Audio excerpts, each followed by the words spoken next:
I do have my guest now with me, who is an economic analyst in the person of Dr.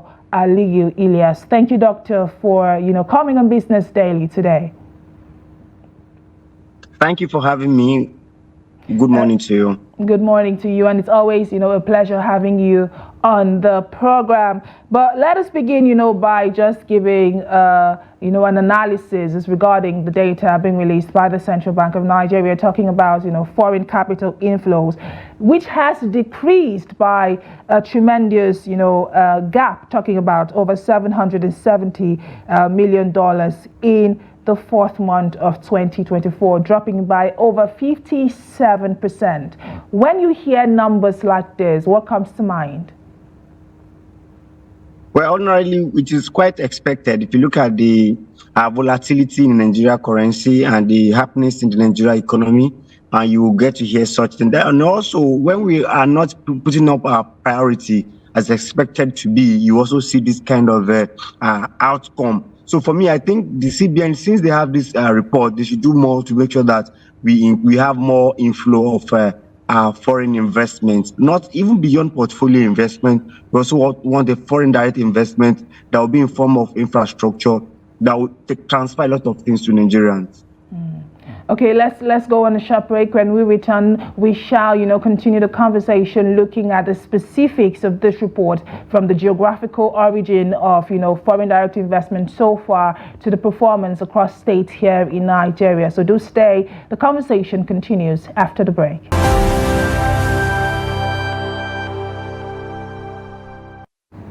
And you're still watching Business Daily, coming to you live on Trust TV. And today we are analyzing data coming from the Central Bank of Nigeria. That is the economic report, released by the CBN. That is the foreign capital inflow data, showing that in the month of April, Nigeria's capital inflow decreased to $770 million in the fourth month of the year, showing a decrease of about 57.2% from what was recorded in the month of March. But I still have my guest here with me, who is an economic analyst, Dr. Aliyu Ilias. Thank you again, Doctor, for coming on the program today. Thank you for having me. Okay, Doctor, you said something before. Said that this didn't come to you as a surprise, as it was expected due to the increased volatility that has been, recorded in the performance of the Nigeria's currency market. But I would like for you to speak regarding, the image or the message that this sends regarding the overall economic stability of Nigeria's, investment sector now. What kind of message does this pass to, investors and investors' confidence, generally speaking? Right. Virtually every investors would like to look at the future of their investments. They will look at the rate of inflation. They will look at the volatility in the economy. They will look at even the infrastructure and the regulation in every economy. If you recall, this CBN, since they came into power, they have had about 40 adjustments in terms of a policy framework to make sure the economy is stable, and such will not give businesses that confidence to come, because every business wants to work and exist in a stable economy where they can predict. They will look at a causal effect, look at time series effect, look at a lot of things, even regulation, before they can come into business. So looking at this negative report at this point in time, I think it's not a good one for Nigeria. And that's also show that there's need for us to have internal development of we will do for our businesses, so that we can even survive well internally. If we don't see that, and more so, we have to go beyond, because if you look at this volatility, or this reduction rather, it is more of portfolio, it's more of money market instruments like loans, bonds, treasury bill, securities. These are what actually have problems. What about other businesses? We cannot have companies like Dangote investing in Nigeria, like we have 15, 20 of them. They will complain of such. We will believe that even internally we can actually balance. And that's why we must do more to make sure that our economy is very strong internally, very well. And you've talked about how even this is not a case of just foreign investment, but also local investment, suffering the brunt of the unfavorable business environment. But I would like for us to speak regarding the main factors, that has contributed to this decline. Because if you look at data for the month of March, about $1.8 billion, and for the month of April, $770 million, over 57% decline. And in my opinion, those are, huge numbers. But beyond, the performance of the Naira across the global market, what other factors would you say, contributed to this?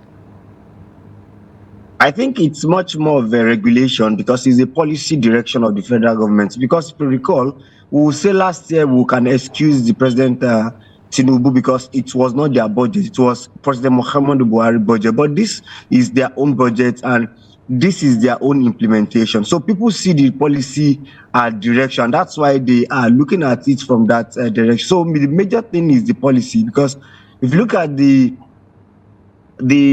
fiscal and monetary policy, you look at the way it's actually going, it's not favorable to businesses. You see that our custom will increase their tariff every now and then, without any consideration. You see that even the since we have our CBN governor, it is only now last month that we have a reduction in the rate of inflation. And you look at even the remittance. That's why remittance we also have favorable in that area. But before then, people would like to look at it.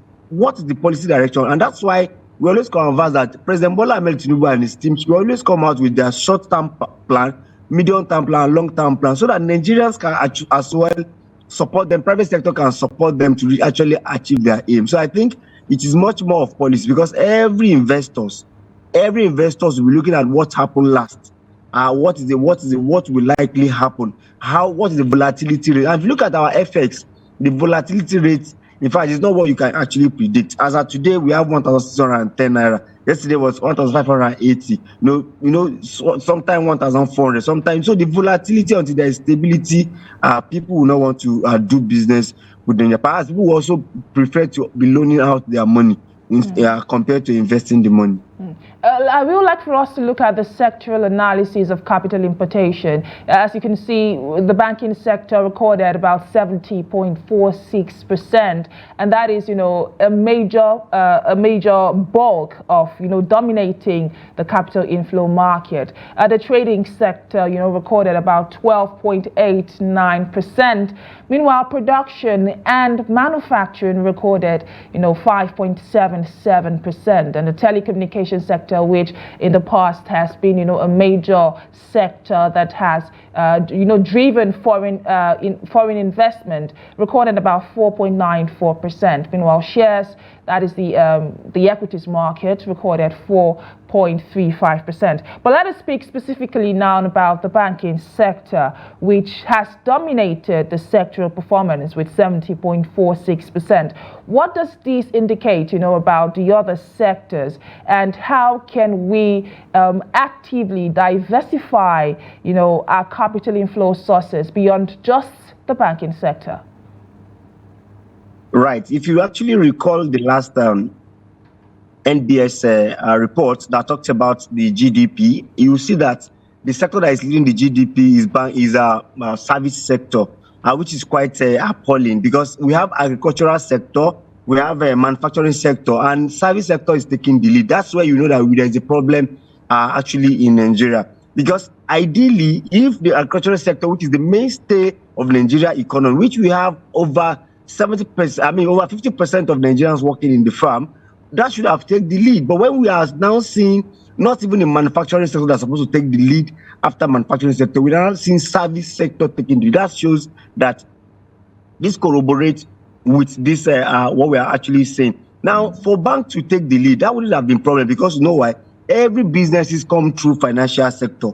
Every businesses must be pay and outflow and inflow of money. There must be inbound and outbound, But the thing is this: after banking should have been like 45%. Then we'll now see the next one should be agriculture sector. Then we now have manufacturing sector. But you can see Manufacturing sector is contributing 5.77% when banking is doing 70%. That shows that it's purely portfolio investment. And for portfolio investment, the volatility is very high because once they notice any chaos, they will just withdraw their money.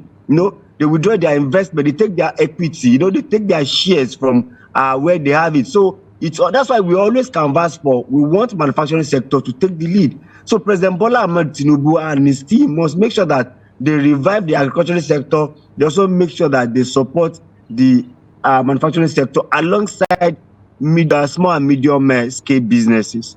What sort of support are you speaking of now, talking about the manufacturing and production sector specifically?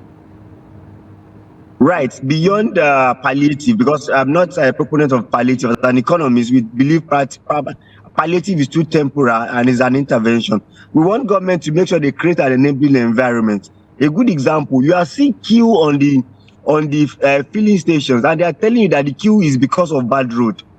Can you imagine that at this point in time we have a bad road that wouldn't allow supply chain of fuel? So they must create an enabling environment for businesses. There must be a window, for businesses to actually get more fund. Look at the MPR of Central Bank of Nigeria. It's increasing every day. And if it's increasing, that means the interest rate is very, very high. So as a businessman, I wouldn't want to go to bank to collect instrument to get loan, because if I get that, I'm going to pay beyond what I'm even borrowing. So if I'm paying 25% or 30% of how much, I wouldn't want to be in. And that's why every small business die every 5 years, in Nigeria, because they cannot sustain because of the interest rate. So I think the major thing they should do now, make sure they work on that interest rate, make sure they also create enabling environment and give us infrastructure that will engender a smooth operation of businesses in Nigeria. Well said, Dr. Aliyu Ilias. But let us now touch on, the state that attracted, the lion's share of investment, and that is Lagos State. Lagos State is, said to be the commercial capital of Nigeria and one of the major economies across Africa, which accounted for about 83.13% of the total inflows. What does this, geographical concentration imply for other regions across Nigeria? There has been a lot of talks around, state having, eternally generated revenues or using what they have to generate more revenue, but not so much has been done, in that regard. But let's speak to Lagos State, attracting the lion's share of investment, about 83.13%. What are your thoughts on that, Dr. Ilias? To be fair with Lagos State government, you agree with me that they create a very suitable business environment for businesses in Lagos, and by geographical location and by natural endowment. You see, Lagos has water, so because of that, it attracts a lot of investment. Beyond that, you recall that even in Abuja that we had before, most banks have their headquarters situated in Abuja, but now since Buhari said there should be TSA, every of that headquarters now located to Broad Street and Lagos Island in specific. That simply means it will attract more business. But beyond that, I think the federal government have issue of policy some and sort. Let me give you an example.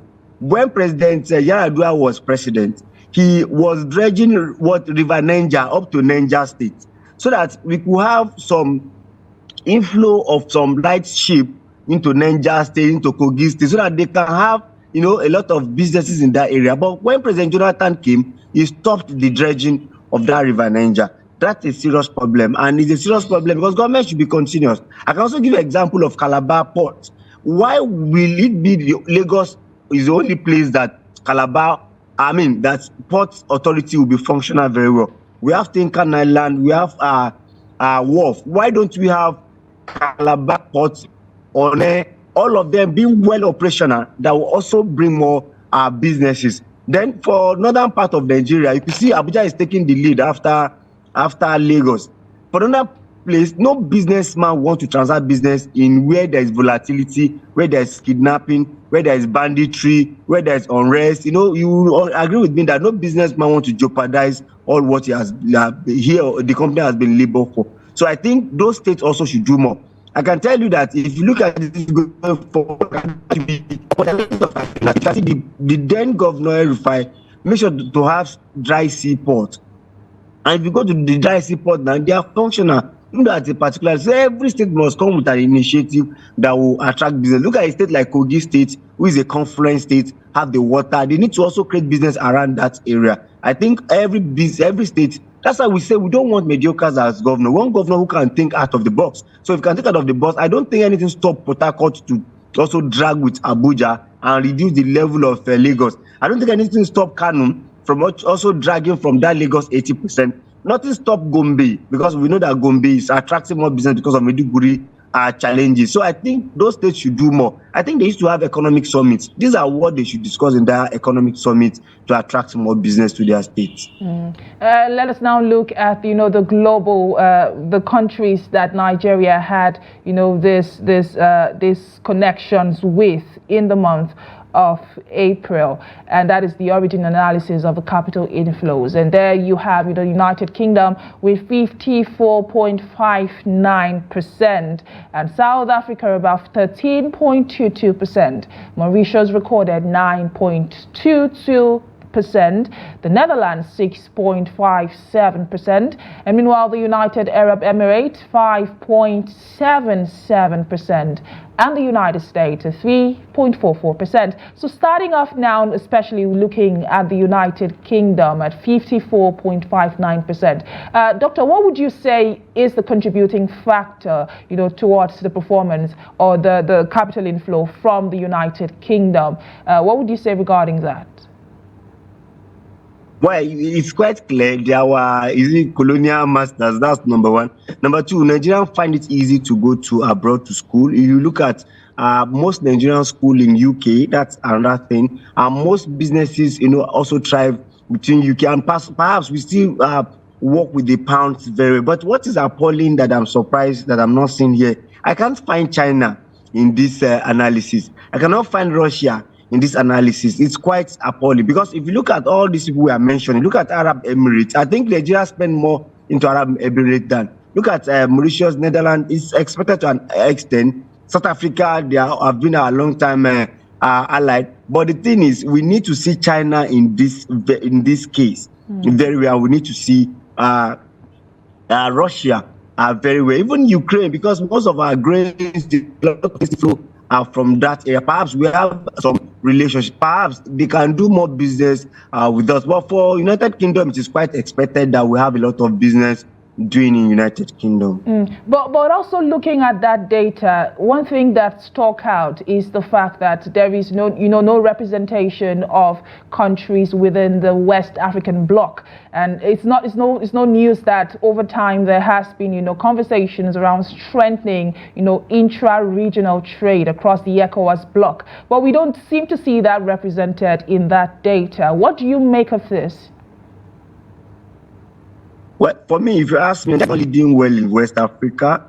Honestly, we are not leading well among the 15 countries in West Africa. We're not leading well because we have the population, we have the purchasing power, I can tell you, in West Africa, but we're not taking the debate. Now, nothing stops us from using central currency in West Africa to attract business. And that's why I said it's a doom if not well taken. If we engage in AFCTA agreement, Africa Free Trade area, continental trade area. Because if we engage in that thing and we are not trading with these people, Nigeria become a dumping ground. That is the challenge. So I think Nigeria needs to do more to make sure that we galvanize and create a market for ourselves, do business with our partners. Perhaps we even have ECOWAS headquarters in Abuja. And with that ECOWAS headquarters, we still cannot influence that to make sure that we have different businesses doing across West Africa. And I think this government of Tinubu should do more. During Obasanjo, it was a bit better compared to now. How do you think that global economic trends in these countries that have been listed will affect inflows to Nigeria? I ask this because on that list we have the United Kingdom, on that list we have countries like Mauritius, the UAE, the United States of America. And speaking specifically about the United States of America, shortly they will be going to the polls where the election will be happening to decide on who who is in charge of, the economy, that is the President of the United States. So all of these global events moving forward, how do you expect for this to affect, capital inflows into Nigeria from these countries? You recall when there's any global problem, we are quick to feel it. But anything that happens to UK, I can tell you, recall when they have economic problem, it's actually floating. Anything that happens to United States of America also because we are largely depending on dollar and pounds. So because we are dependent on this, it will definitely affect. Then talking about the polls, in fact, talking about the polls that is coming up in United States. For me, Biden may be pro Africa compared to Trump, because Trump will always tell you it is American first. And even the campaign and what have you, we are seeing the little challenges. So I think over time it's going to affect, but it won't long, because they have a very good institution that will not affect their economy that much. But I tell you, whoever emerge the president can also have influence on our economy, because one of them is pro, one of them is not pro Africa. Okay, let's speak regarding, the strategic policy responses that we should be amplifying our voices around. You talked about, interest rate. We have seen the continuous rise of that, by the Central Bank of Nigeria Monetary Policy Committee. But what other policy areas would you recommend that, is given the immediate attention that it requires? Well, I will continue to say the first policy should be the issue of interest rates, because you cannot do business, no business thrive without getting a fund or getting loan. And when the interest rate is too much, you rather sit and be looking, or perhaps you also give that money out to collect interest on it. So I think the first thing they should do is that they need to stop sacrificing our economic growth to achieve the reduction in inflation. I think that is not the good one. Then I think we need to start having what is called import substitution. So what is import substitution? An inhaler before now is sold at 2,100. Now it is 10,500 naira, and it's a function of, because JSK, as the producer of it, move out of Nigeria. So who is now producing it? So it's a time that government will now say, okay, if you are a manufacturer of pharmaceutical products, no problem, come forward, we'll give you 50% support in this area. So we must have import substitution, and we must allow our infant industry to actually grow. So I think federal government must support the manufacturing sector. You know why? When you support manufacturing sector, it simply means you are creating employment. And when you create employment, that means there will be more savings. When there's more savings, there will be more investment. And when there's more investment, there will be employment in the country. So government must make sure they support manufacturing sector to have a good outing in terms of Nigeria economy. Just before we go, Doctor, what do you think would be the long-term implications? How do you see the decline in, foreign capital inflows affecting the overall performance of the Nigeria's economy in the coming months, say in the short term and in the long term? Right. If in the short term, if it is not tame, this is just April. By the time we have May and June, July, if it comes negative as well, it will show that continue for the rest of the year, people will not want to come to invest in Nigeria. But if it's come up better, which is the function of the city, I think it will come better. But in the long run, Nigeria must start to strengthen its own. If you have good manufacturing, what I'm trying to say in a nutshell is that let's create a value chain for every of our exports. The value chain added to every produce we are giving out, it will make sure it will help us to galvanize more funds. It will help us to have people more employed. It will help us to increase our GDP, and it will attract foreign direct investment, both in terms of portfolio investment and a fiscal foreign direct investment. And what would your parting words be regarding, investors' confidence? Right. I think the president must continuously telling his team, in terms of his monetary team and fiscal side, that they should make sure that they do all what they should do to make sure that we have a good economy in Nigeria, because the indices now is not good and we need to do more. Dr. Aliyu Ilias, who is an economic analyst, speaking to the recently released data from the Central Bank of Nigeria, talking about Nigeria's foreign capital inflow, which has decreased to $770 million for the month of April from $1.80 billion in the month of March, and over 57% decrease in 1 month. But thank you, Doctor, for dissecting these numbers and talking about the factors that contributed to that and what to expect in the coming months. Thank you again for the insights you've shared with us in today's edition of the program. Thank you for having me. Well, that is all that we will be taking today on Business Daily. But this is the last, episode for the week. But Business Daily will be with you again same time on Monday. But in the meantime, join the conversation on social media. What are your thoughts, around ramping up foreign direct investment and ramping up capital inflow into the country? As you did see, according to the Central Bank of Nigeria and its economic monthly report, Nigeria's capital inflow had dropped by over 57% in 1 month, talking about the months of March and April, which recorded about $770 million for the month. So let us hear from you. What are your suggestions? You never know who might be reading or who might be listening to your thoughts. My name is Chiamaka Enendu. Thank you for watching, and bye for now.